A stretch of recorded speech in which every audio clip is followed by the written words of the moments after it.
so that's your first that 30-second one that you have. Okay.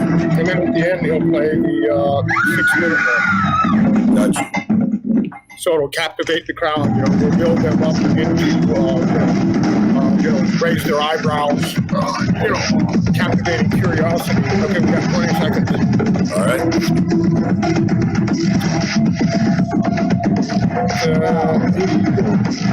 You have a right to remain.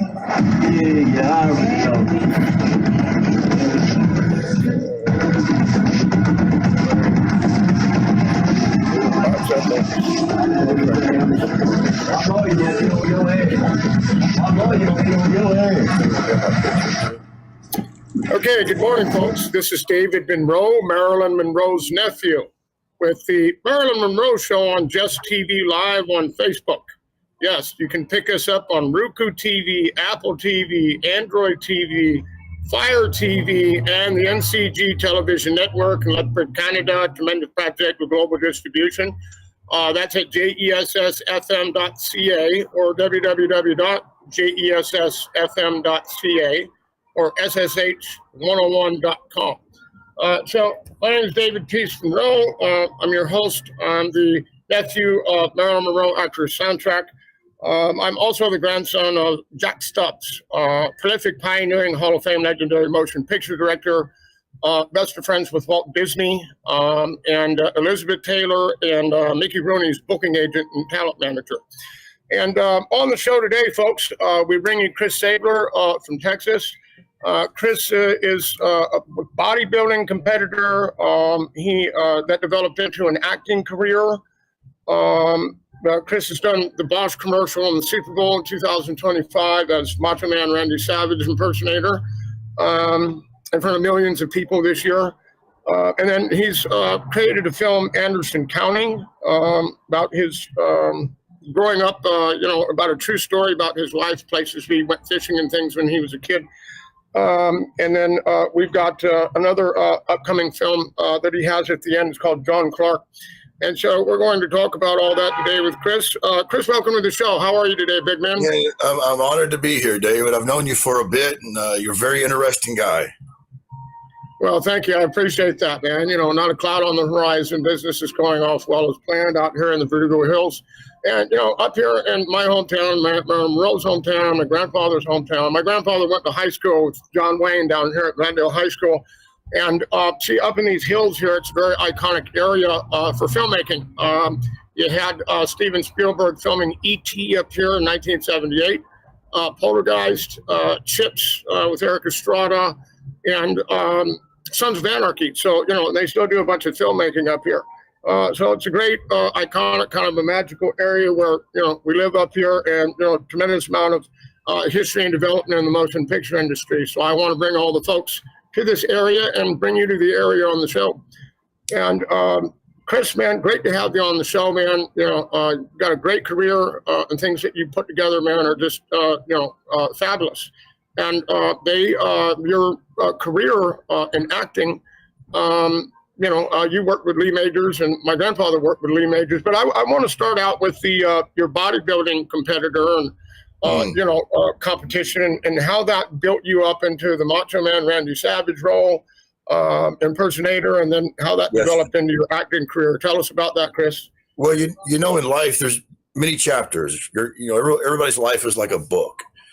And, I've been into bodybuilding since I was 15 years old. And psychologically, maybe it was from getting bullied. I don't know. I was a really super skinny kid, a loner.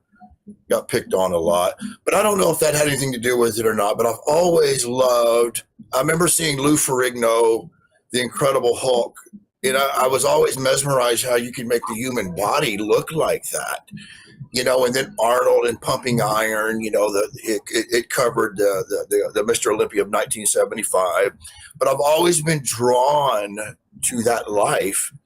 And, I was so skinny, it took me years before I could even see a vein coming out my bicep. I mean, I was a hard gainer. And then I ran into a guy named Matt Mendenhall at my gym, and he saw how hard I was working out, and I was overtraining, and I didn't know I was overtraining.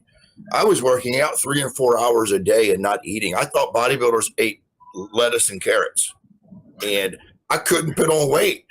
And he's like, look, I'm going to take you to lunch. So he took me to lunch, and he taught me how to eat. I wasn't eating near enough food. And man, I started growing immediately. And, you know, and then my life started, you know, at 21, you get married and you start your life.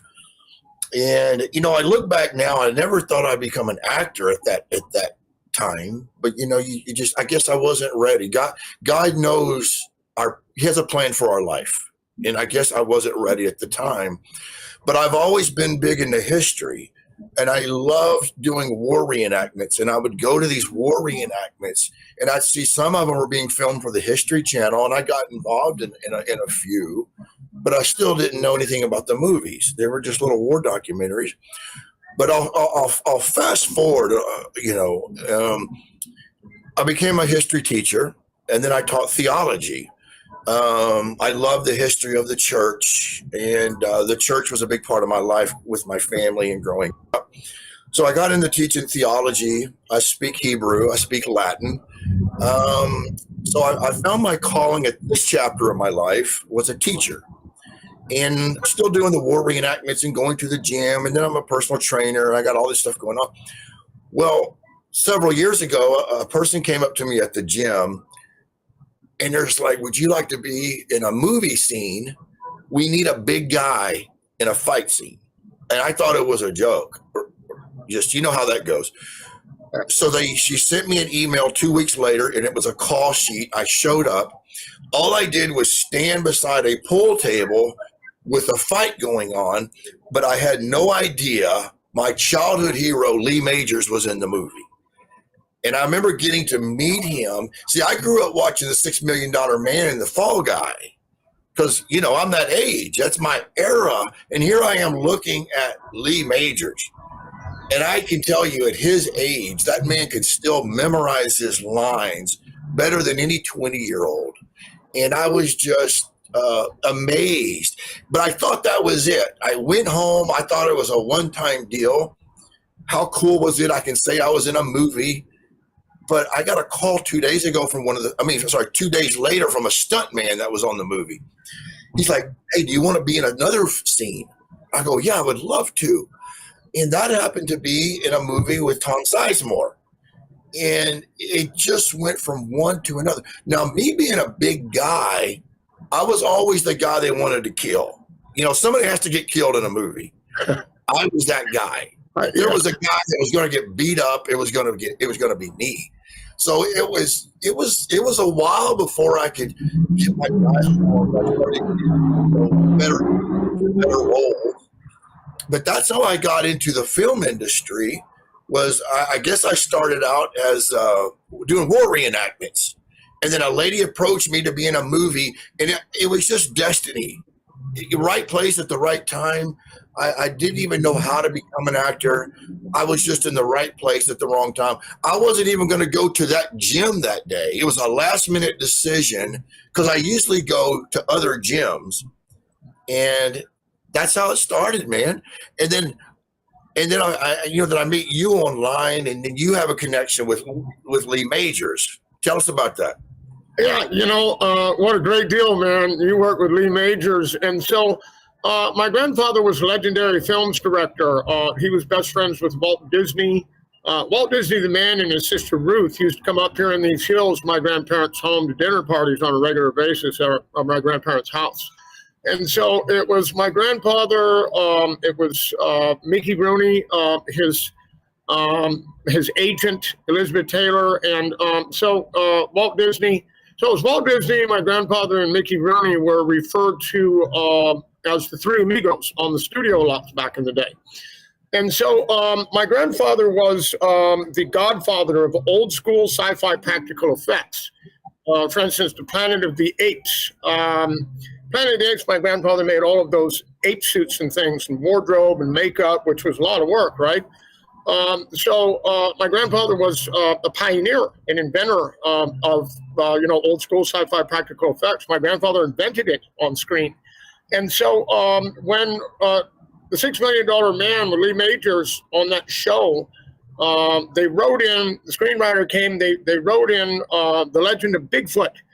And so they're like, well, who can we get? Oh, we'll bring Jack over here. He can do it. And to create this Bigfoot monster in, the $6 Million Man. Who we get? Well, Jack does that. We'll bring Jack in. So they brought my grandfather over because he created those suits and things. And so my grandfather's like, he told the directors and that, he says, I know Vince McMahon down here at the WWF, which was WWF back then. He goes, I think it'd be a great idea to go out and get Andre the Giant to portray Sasquatch. And so they did. And so they my grandfather brought Andre the Giant into those Bigfoot episodes, as he was assistant director on that, in those films, or those, Bigfoot series. And he called me honey. I said, Grandpa, I said, how'd you make that suit? And he says, I had to have Andre lay down in hot wax to build the molding for the suit. Yeah. He says, which the big man didn't like too much, but, he did it anyway for me, and so that was the molding that he, built the suit, and then he poured, the rubber mold around the mold because he was such a big man. I mean, how are you going to get this, be able to measure this suit? He had to put him down, lay him down in hot wax. So that's how he made the suit, and they ended up, my grandfather directed those Bigfoot episodes and brought Andre the Giant into the $6 Million Man, which were probably the most captivating episodes on the show. And one thing about Lee Majors in the $6 Million Man is for like 10 years, during the 70s and 80s, that's all you had. That was the action show, man, was the $6 Million Man for like 10 years, man. And so, favorite show, gave everybody great memories, what a great deal, man. So, yeah, that's... you live in such an area of cinematic history. I got to come visit sometime. The Texas film industry is booming right now. We have Taylor Sheridan, writer of Yellowstone. We have Landman with Billy Bob Thornton going on. We have the Madison going on. It's filming in Dallas with Michelle Pfeiffer. There is a lot of work right now. We had 1883. We have 1923. And that's with Harrison Ford and Helen Mirren. Now that's being filmed. A lot of the scenes are being filmed in Galveston, San Antonio, Austin. But Texas has a lot of work right now. We have a lot of film incentives to bring movies here now. We have Matthew McConaughey and Dennis Quaid. We have Woody Harrelson, Tommy Lee Jones. Texas has some great actors. And now we got incentives and some tax incentives to come film here. So as an actor in Texas, even a young actor starting out don't have to struggle like they used to. When you first started out years ago, I mean, you could go months or a year and do one movie. I mean, when I first got into the film industry, I think I did, 14 movies my first year. And it's just nonstop. Now, I think I'm booked up the rest of the year through 2026, and that's a blessing, man. But there's a lot of work. It's not like it used to be, but man, I'm telling you, it's a good time to be in the film industry. How is it there where you're at? Well, I've, out here, you have a couple of different platforms in Hollywood that are all electronic now. You don't meet anybody face to face or shake hands or sit down at the table or anything like that. Right. Everything's electronic. You have one platform for, commercials, and then you have another platform for movies, where you'll put your headshots up and your reels and things like that. And then, these projects out here, whatever, producers, whoever's putting projects together, they'll look through there and say, okay, well, that guy, he looks good, or maybe that guy looks good, but it's all electronic, as far as advertising yourself or promoting yourself. And most people promote themselves is how it works now out here in Hollywood. Do people still audition in person out there, or no? It's all online. Yeah, it's all virtual online is the way they do it now. And then if you audition and they pick you, then you pick up a gig. But Yeah, nothing's in person anymore. It's all electronic. It's all virtual. Anthology or whatever with the producer and director, and they'll come in and talk to you and interview you online, like on a messenger. So yeah, nothing's in person anymore. So go down and sit down and shake hands and eat dinner with them, and things like my grandfather did back in the day. My grandfather, when he was directing films, he would bring Elizabeth Taylor, Raquel Welch, Dean Martin from the Rat Pack, was a good friend of his. Guys like Bob Hope, Bing Crosby, Jimmy Durante, the Marx Brothers, Abbott and Costello. Those are all friends of my grandpa. And he would take them down here to the steakhouse down here called Damon's down here in Glendale. And they would all sit down and have dinner together, and talk about projects and projects. Things were done with a handshake back then. Right. Yeah. You got to meet a person face to face so that you knew their character, who they were and what they were about before they got out there on your film set. So we don't have. Nowadays, if you're an actor without a laptop nowadays, I don't know how you're going to find work. It's all through social media now, and being part of all the film groups, and I get young actors that ask me all the time, how can I become an actor? They think they have to move to Hollywood, and that's not true anymore. Oh, no. I tell them to go on social media and I tell them to join all the film groups on social media, right. all the casting platforms on social media, and just look for casting calls and then submit your profile and then wait for a callback. And I don't think there's anything wrong with taking background roles, because you're still working in the industry. You network when you're there. You exchange phone numbers. You exchange Instagrams, and you meet directors, producers, and a lot of people look down on background roles. But man, doing background roles really helped launch me at the beginning, because a lot of people don't know what to do, but they get to be on multi-million-dollar sets. That's better than going to film school. And they're getting paid. They're getting paid to be there. So don't ever shy away from background roles, is what I tell the up-and-comers. Oh, yeah.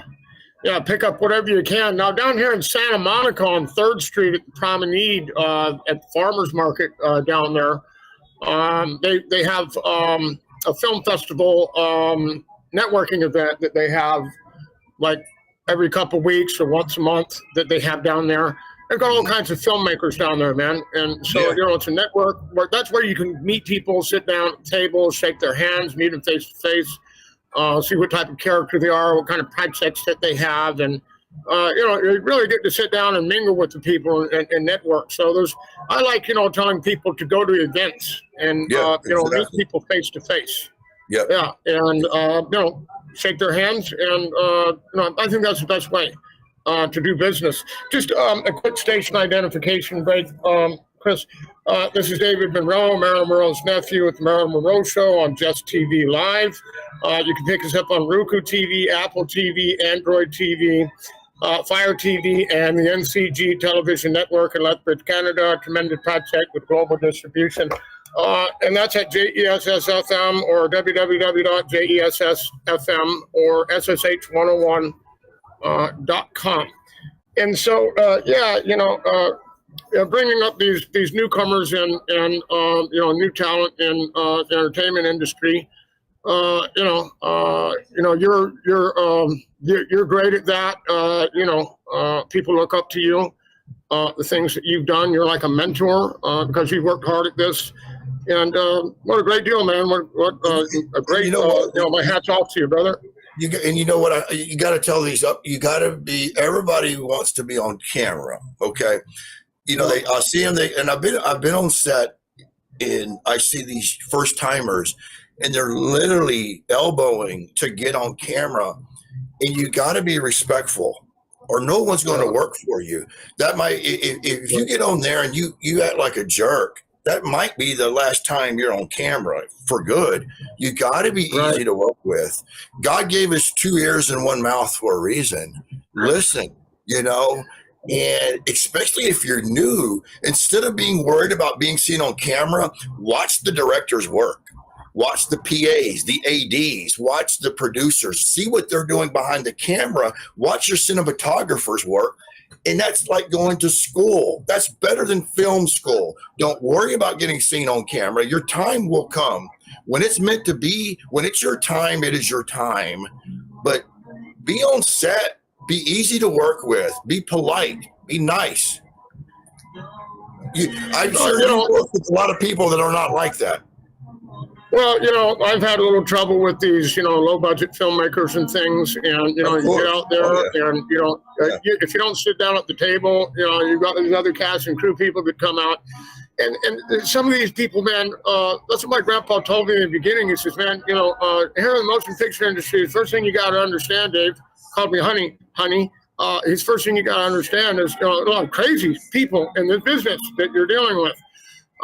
So, I like to sit down at the table, shake hands, meet people, have some dinner or something before I work with them, but unfortunately that's not the way it works when you get gigs on these sets. You got all different types of characters, and most of them have a disgusting attitude of entitlement, and they'll smile in your face seeking to discover an opportunity to stab you in the back at the drop of a hat, and then try to injure your character and talk all things about you. So, yeah, when my grandpa said there's crazy people in this business, there's crazy people, It's a tough industry. Because everything's electronic now, and you can't sit down and judge a person before you bring them out on your set. Yeah. And whoever's running the project, it's their judgment and their call, Now, I do movies with Marlon Brando's daughter. She lives down in North Carolina. And, we do a lot of horror films and things like that. I've got 6 Marilyn Monroe genre films under contract to be made with her. And what's interesting about that relationship that I have with Danny Ann Bazankas is George Barris, my Aunt Marilyn Monroe's personal photojournalist, was also Marlon Brando's personal photojournalist, her dad. Wow. And so me and her worked together, the children of the two icons that were friends back in the day. Now, the nephew and the daughter are making films together. It was kind of a unique relationship that we that's had. amazing. Yeah. And You thought about writing? You thought about writing a book? I've got to shoot my life documentary. I'm working on that right now. Writing a book about my life, about the history of my grandfather, his relationships with Walt Disney and all of these people, and secrets about my Aunt Marilyn Monroe and my family. That's my inherited intellectual property. Yes. So it's a lot of work. So I'm working on a book as well. That would be great. And what a great deal. You working with Lee Major, and we've got Tom Sizemore's last film before he passed away from a brain aneurysm, and Mob Humor that we're sitting on. That's for sale, by the way. At Popcorn Movie Productions. Anybody who wants to buy that film, it's for sale. And so, and you worked with Tom on a movie with Lee Majors and Tom Sizemore, right before he passed away, right? You want to tell us about that? Yeah, it was a movie by Sean Welling called Mission from Outer Space, and Tom Sizemore, he was in the movie along with Lee Majors. But I was in another movie with Tom Sizemore that I had forgotten about. It hadn't been produced yet, but it's called Death Merchant. Victor Del Samano, he's the director and the writer of that. So I worked in 2 movies with Mr. Sizemore, and nice guy, man, nice guy. All his movies, I love the movie Heat with Val Kilmer. Speaking of Val Kilmer, man, R.I.P. buddy. What we just lost an amazing actor. Man, I hate this. I think we grew up in some of the best cinematic era. The 80s and the 90s. We had the best action movies in the 80s and 90s. Absolutely. We had Rambo, we had First Blood. We had Commando, Predator. We had some great, Rocky. Those were great movies. Yeah, speaking of Rambo, my master, late master Harold Diamond, that passed away on May the 7th of last year, was in the famous stick fight scene versus Sylvester Stallone in Rambo 3. And, that was a tough loss for me because he was my mentor. He was the guy that I could rely on. I could tell my pain, my pressures. I could tell him, my personal stuff. He could, and he did the same with me. He was like the father that I never had, and I lost him. So, It's been kind of tough on me, Sorry to hear without that. Harold. Yeah. Great martial artist. He had over 400 professional fights, undefeated, and that's why he was a Universal Soldier with Dolph Lundgren and Jean-Claude Van Damme, and also the famous stick fight scene versus Sylvester, across Sylvester Stallone in Rambo 3. Yes. Hey, how you doing today? I wanted to get into the Bosch commercial in the Super Bowl. Yeah. Okay, the 2000, you do the Macho Man Randy Savage impersonation because you look, act, walk, talk just like Macho Man. You can, and they picked you up for the Bosch commercial in the fourth quarter of the 2025 Super Bowl, and between the Chiefs and the Eagles victorious, of course. Tell us about that and your experience on the Bosch commercial and the Super Bowl in front of multi-millions of people around the world, Chris. That must have been a great deal for you, huh? What a blast, huh? I could tell you how it came about. I didn't even know. Okay, so this is why you need friends that looks out for you in this industry. I had another actor named Kevin Williams, great guy. We've been on the movie. We were on the series Walker, which was the new Walker Texas Ranger. That's where I met him at. He called me out of the blue last year. He goes, "Hey man, they're looking for a Randy Savage, a guy that can play Randy Savage." But here's the thing. There was no mention of the Super Bowl. The Super Bowl, no one mentioned that. All I knew was I was auditioning to play Randy Savage in a big deal. We knew it was going to be a big deal. I just thought it was going to be an impersonation to I thought it was a documentary about his life, is what I was told. I didn't know it was going to be a Super Bowl commercial until I showed up. And so I did my audition and I waited for a week. I didn't hear anything. And you know how that goes. You're waiting, you got your fingers crossed the whole time. Now I was told that over 200 people that auditioned for it.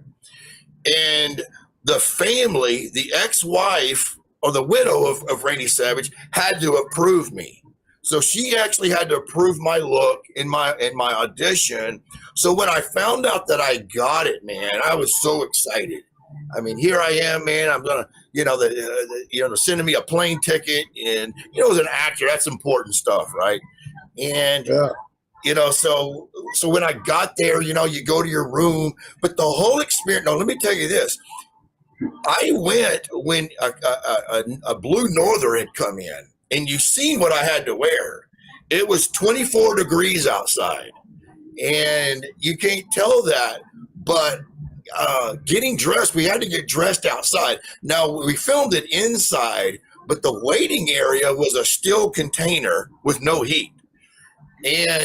But the whole experience, man, I think we ended up doing like 8 different commercials for Bosch Tools, and they're very professional. Man, I hope they'll use me again next year. But here's the thing. Every actor waits on a big break. You can take role after role, but you got to do something that you get seen in. And man, after that, people started contacting me, and I'm very blessed. I'm very honored, but I would not have gotten that role, David, if a fellow actor had not reached out to me and told me about it. So, that's how life goes, man. It's who you know sometimes. Yeah, and not what you know, but who you know. That's for sure. Yeah. Yes, sir. Yes, sir. And God, what a great deal, man. This is a quick station identification break, folks. This is David Monroe, Marilyn Monroe's nephew. The morning show, the Marilyn Monroe Show on Jess TV Live. On Facebook, you can pick that up on Roku TV, Apple TV, Android TV, Fire TV, and the NCT Television Network, and Lethbridge, Canada, Tremendous Project with global distribution. And that's jessfm.ca, www.jessfm.ca, or ssh101.com. Now, let's talk about the Anderson County film that you've got upcoming. Sure. That you're a producer and director. And, I watched the trailer, and we're going to play the trailer, a 6-minute trailer at the end, folks, that's going to captivate you of this film. It's a tremendous job that Chris is doing. Can't wait to see the trailer at the end. You guys will really love this. It's about a game warden that caught a poacher back in the day, and the poacher killed the game warden. And so in the past 10 years in the United States, which this shocked me, was 1,000 game wardens have been killed in the line of duty for having to protect wildlife out here and endangered species from poachers and things. That really shocked me. I had no idea. And so in Anderson County in Texas, in this particular location, is when you were a kid, you used to go fishing and hunting out there yourself. So, Chris, tell us about your film, Anderson County. Yeah. Okay. So Anderson County is a movie. It's a story that I grew up with. Gary Parker is he's actually the guy I have directing this movie. I wrote it and the producer, but Gary, I worked with him. We just had a film festival last night at Conroe Film Festival. His movie Reunion. It's a movie about shattered lives of the consequences of drinking and driving. So you can check this out. It's called Reunion by Gary Parker. And this guy's a great guy, man. He was the editor of ABC News, ESPN. So I got him directing it because because of his experience. But I grew up with this story as a kid.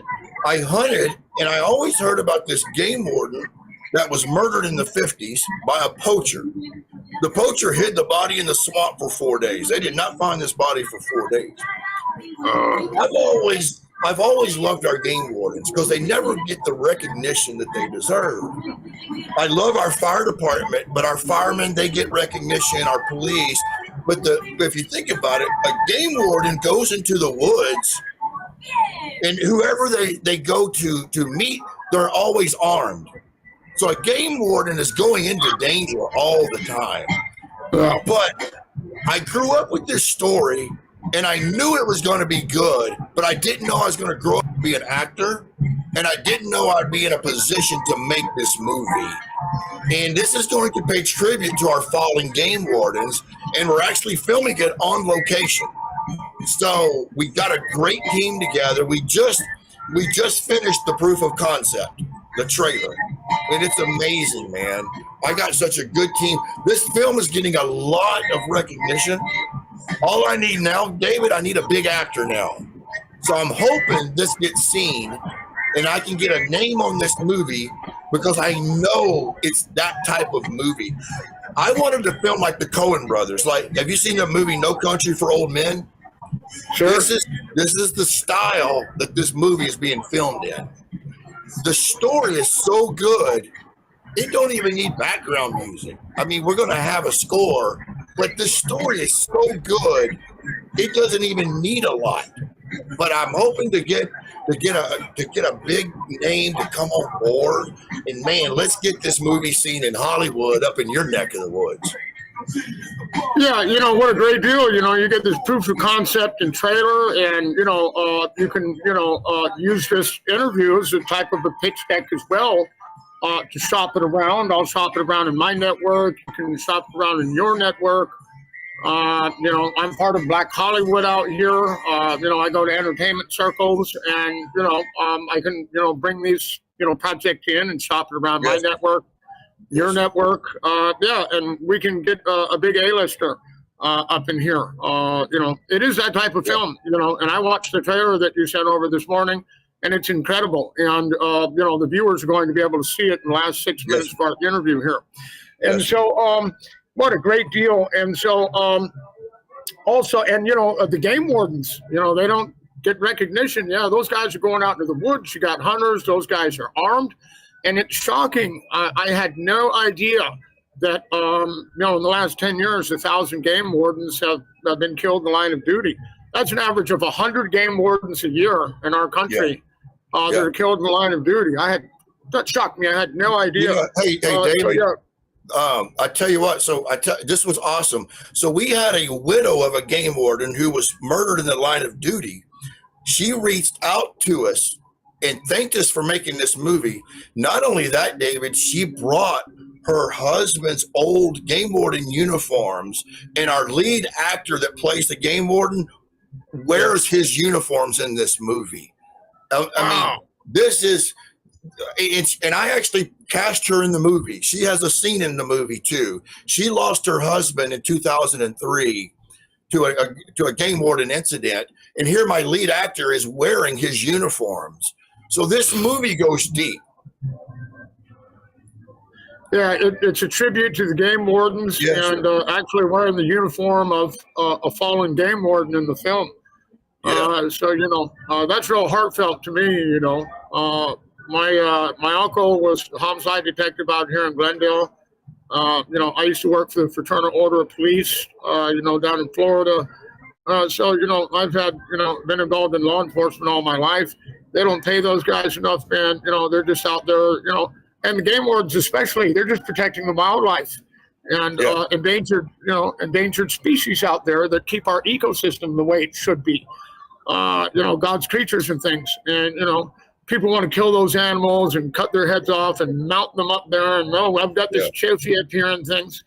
And, the game wardens are, they're just trying to protect endangered species, man. And, we have to have regulations, but guys, just think about it. People don't realize how many species that used to be that are now extinct. Right. Just like, is it the Tasmanian tiger or the Tasmanian dog? The last known species was in the 1950s. Right. Mankind has destroyed this planet. And if there wasn't rules and regulations, there would be nothing. There would be no animals to hunt. There would not be no fish in the sea. We have to have those rules. Absolutely, man. They're a necessity. We have to have for our ecosystem and our planet. My family's legacy and lineage has always been dedicated to restoration and preservation of our life-giving planet and its animals, and I follow that trend. And so, that Anderson County, what a heartfelt, and we'll see that trailer in the last 6 minutes of the interview. And so, I want to talk a little bit about. You have, let's give the fans, we have an upcoming film that Chris is doing by director Andrea Clark. And it's called John Clark, and it's based on true events in the 1600s. Tell us a little bit about your upcoming project as well that you're going to be in. I met Andrea Clark about a year ago, and what bonded us together is our love for history and our love for great stories. She has a great director's mind. She's very creative. So I'm doing 2 movies with her this year, and one of them I'm an associate producer, and I'm honored that she would even consider me. It's called Elijah and George. It's based off a children's book, but it's about a man who goes off to the Revolutionary War, doesn't come home, and his son and his dog go out on an adventure looking for his father. It is going to be a great story. It's going to be a great movie. Everything this lady does is professional.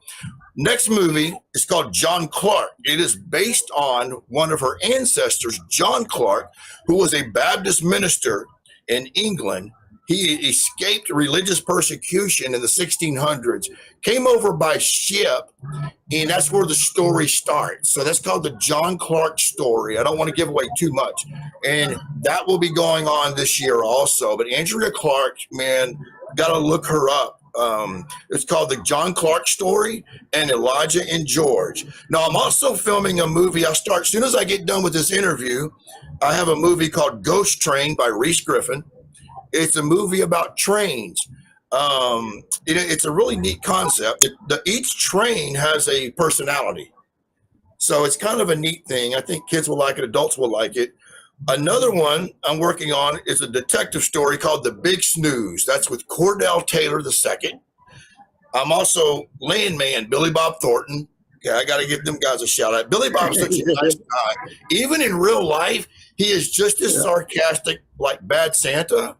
He is no different in real life.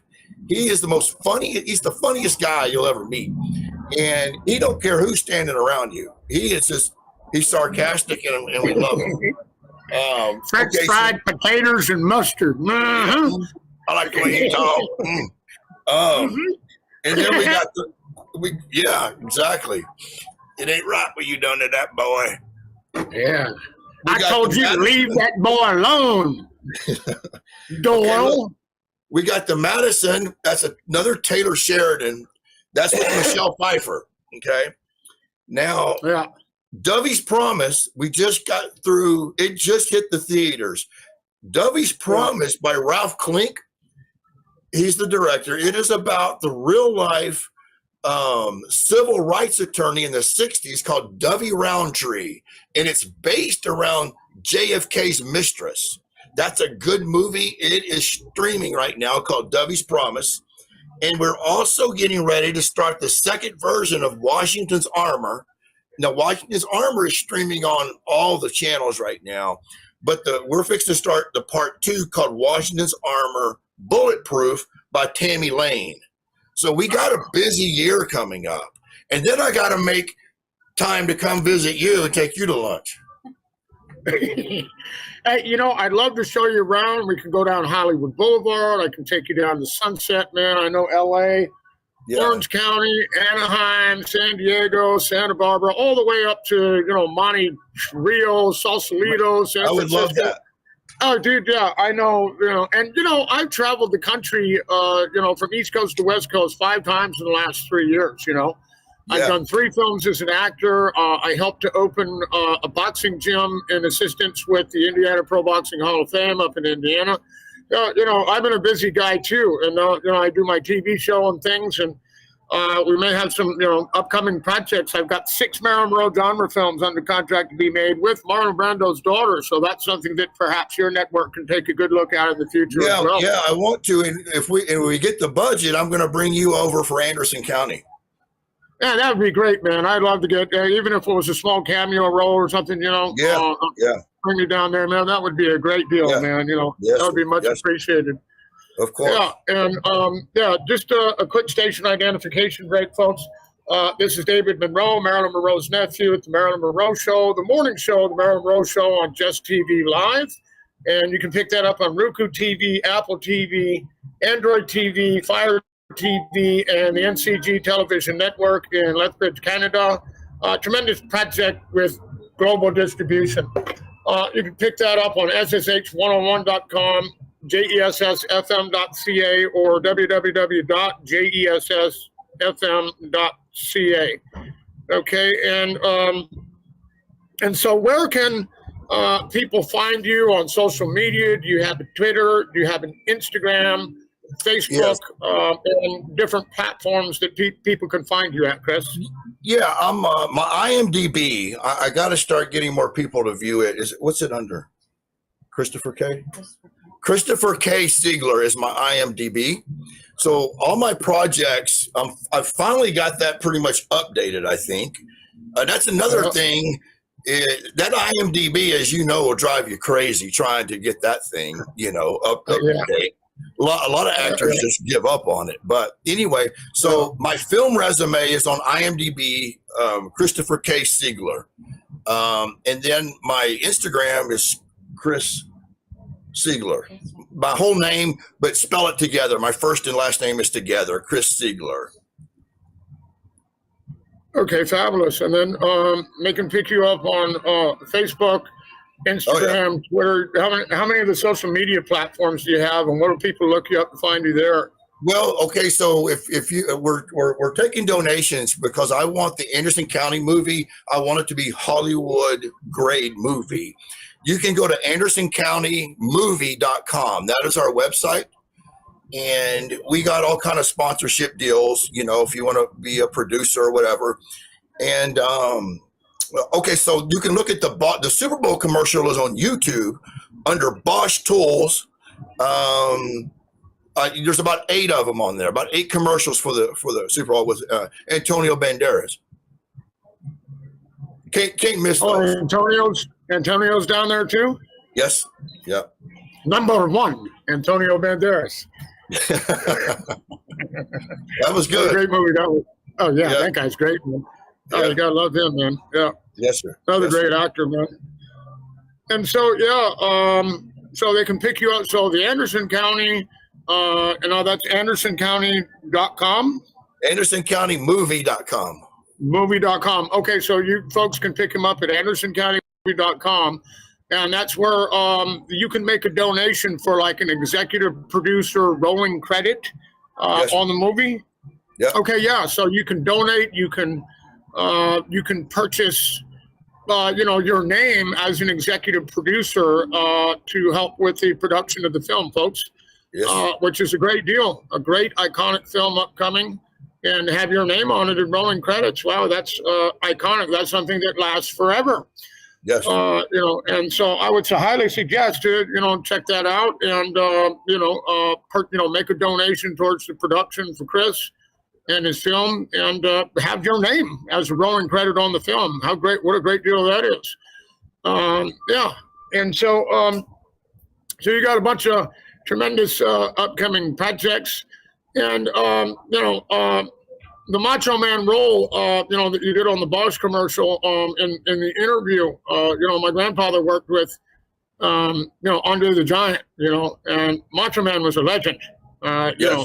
Oh yeah, he was a legend, man. Yeah. Bring with a crop. Hey, I love the Bosch commercial where you dive through Elbow. with the elbow. Yeah, Elbow. yeah. When I was amazed at how many young kids know who Randy Savage is. Oh yeah.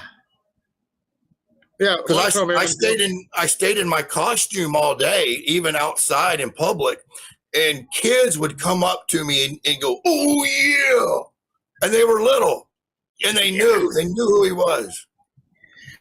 Yeah, I actually bumped into Randy Savage when I was at the Venetian Hotel and Casino out in Vegas. They had comped us a vacation out there to go gamble. And so I'm coming down in the elevator, and there's Randy Savage in the elevator. Wow. And I was like, Macho Man. He says, "Oh, yeah." I said, "Wow." I said, "Check it out, man, Randy Savage." So I got to shake it. He was on his way to the gym inside the casino. There's a big gym, a swimming pool, nice casino at the Venetian. I actually got to meet him during my lifetime before he passed away. Interesting guy. Oh, yeah, he was great, wasn't he, man? Hogan, yeah. Yeah. Exactly. A great deal. Okay, so we've got the Anderson County movie, and you can pick up Chris on AndersonCountyMovie.com and donate. Yes, become an executive producer, get rolling credits. You can look up Chris's IMDb and Christopher K. Seagler, and you can also pick up Christopher K. Seagler on Facebook. He's got a great picture there and a SAG-AFTRA movie poster there. So be looking for Chris and be looking for this film, Anderson County. Be a blockbuster project and have an A-lister added into the film, and for it to be a tremendous success and a profit for everyone that's involved as an investment. Yeah. And so what a great deal. So Chris, what do you want to tell the crowd before we go and go into your 6-minute Anderson County trailer proof? Man, I want to thank you for having me on your show. I've been a fan of you for a while. I've always thought you were an interesting guy, Marilyn Monroe's nephew, man. So that's an honor to meet you. And I would love a chance, man. We got to just catch up sometime when we're both just not busy, because you got so many stories. So next time I'm going to be interviewing you. I can tell you a bunch of stuff, man. The whole history and development of the motion picture industry. My grandfather was a legend. My aunt was an icon. My grandfather cast all the icons in films he directed: Elizabeth Taylor, Judy Garland, Raquel Welch, Marilyn Monroe, Dean Martin from the Rat Pack. He pioneered and engineered motion pictures, giving all the big studios the great name that they have today. And those roles in those films that he directed molded the careers of those icons, giving them all stars on Hollywood Boulevard. My grandfather was a legend, and, we're a historical, legendary, pioneering motion picture family. It's been a great ride, a great experience. I'm just looking for some more roles upcoming and, pick up some more projects along the way and continue my Marilyn Monroe show and have that be a success. If I hear anything, I'll throw it your way. And I appreciate it, Chris. That's a great deal. And so here we're going to play Chris's 6-minute trailer proof here at the end of the interview. As soon as I get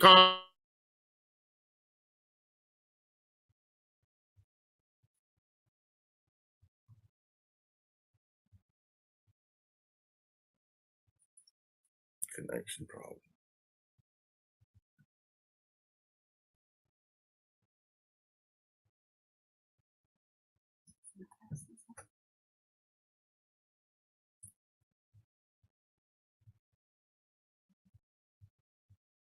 Their doors at night.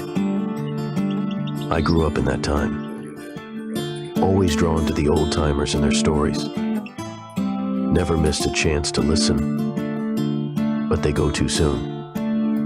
The parents we don't think to treasure, the grandparents who raised them, the things they said, the lessons they left behind. Was I really listening? Did I truly hear what was being said?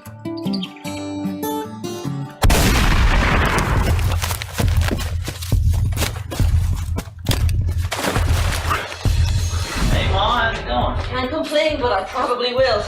All right, kids, breakfast is ready. Smells great, honey. Watch it. You heading out already?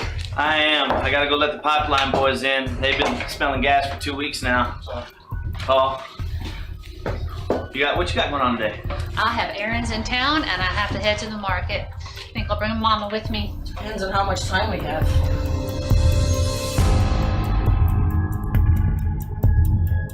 I love you, sweetie. You kids be good for your mom now. Don't be late. We're having pork chops for dinner. My favorite. I won't be.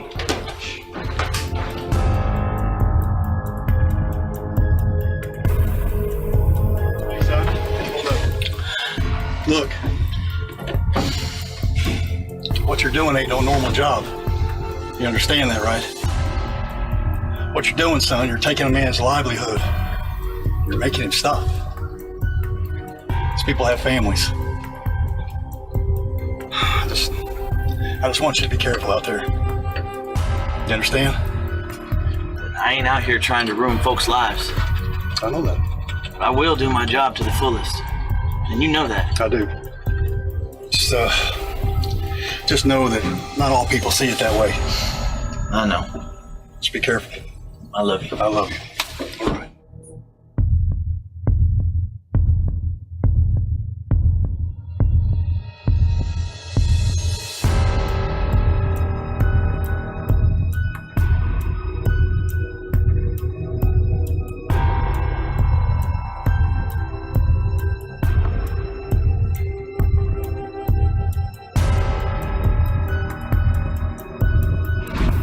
How far are you going? Well, I figure as far as I need to. Please, just be careful. Warden's been riding more than usual, it seems. Look, I ain't worried about the warden. Warden's not putting food on our table. I know, but I don't want them putting you in a cell neither. Look, nobody locking nobody up for what's already ours, okay? Please, just be smart about it. Always am, okay? I'll be home late. Don't wait up. I always do.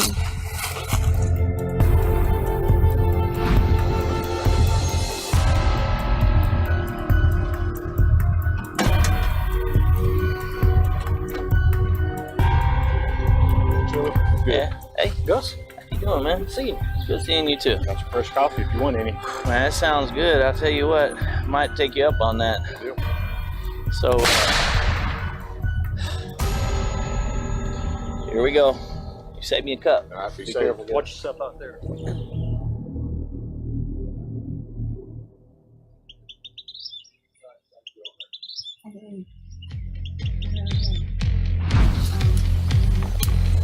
Here we are again, Alton.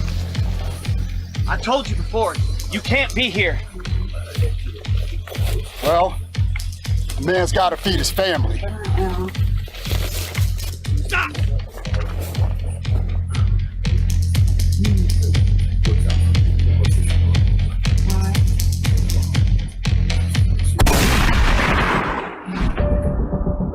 I've seen good men do bad things, and bad men do worse.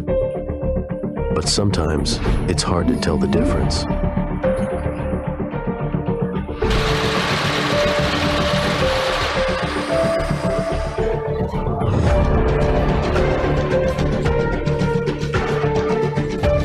morning, ma'am.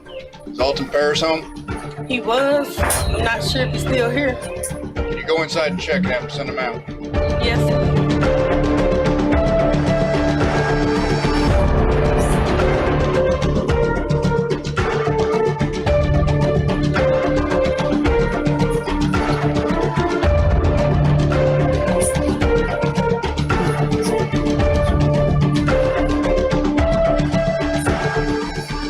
I'm not giving up. I refuse to give up. This isn't like my son.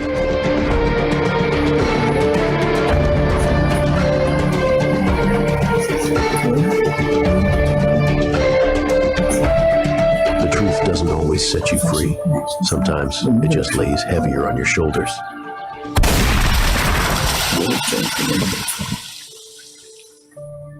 What are they going to sue for? Permission from him. He says he's the guy that sent me a message. Who is it? I don't know. No, the last name is Paris. That's what he said, right? Yeah. I didn't know that. What was that? I saw it this morning. I saw it this morning. Oh, fuck yeah. I know.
To the community and Muchachi La Muñeca.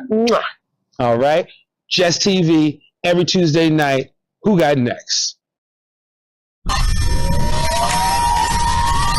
When you drop that booty down low.